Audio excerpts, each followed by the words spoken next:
Hello, আজকে একটা নতুন রান্নার ভিডিও নিয়ে চলে এসেছি। তো আজকে রান্নাটা হবে ডালিয়া। তো ডালিয়া বানানোর জন্য প্রথমে কড়াইতে তেল, পাঁচফোড়ন, লঙ্কা দিয়ে ভালো করে নেড়ে চেড়ে ওর মধ্যে আলু দিতে হবে। আরও নানা কিছু সবজি দেওয়া যায় ওর মধ্যে। কিছুক্ষণ নাড়াচাড়া করার পর তারপর এর মধ্যে দিয়ে দিলাম লবণ, হলুদ, ধনে গুঁড়ো, জিরে গুঁড়ো আর মুগ ডাল। তারপর কিছুক্ষণ ভেজে নিতে হবে। তো এটা খেতে দারুণ হয়েছিল। তো তারপরে এদিকে দেখো ডালিয়াটা ভালোভাবে ধুয়ে নিচ্ছি, ভালো করে ধুয়ে নিতে হবে।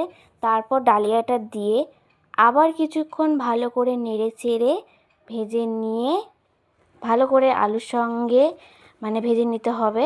তারপর এর মধ্যে কিশমিশ দিয়ে দিলাম, তোমরা চাইলে কাজু বাদামও দিতে পারো। তারপর জল দিয়ে দিলাম, ফুটিয়ে নিয়ে ভালো করে সেদ্ধ করে নিতে হবে।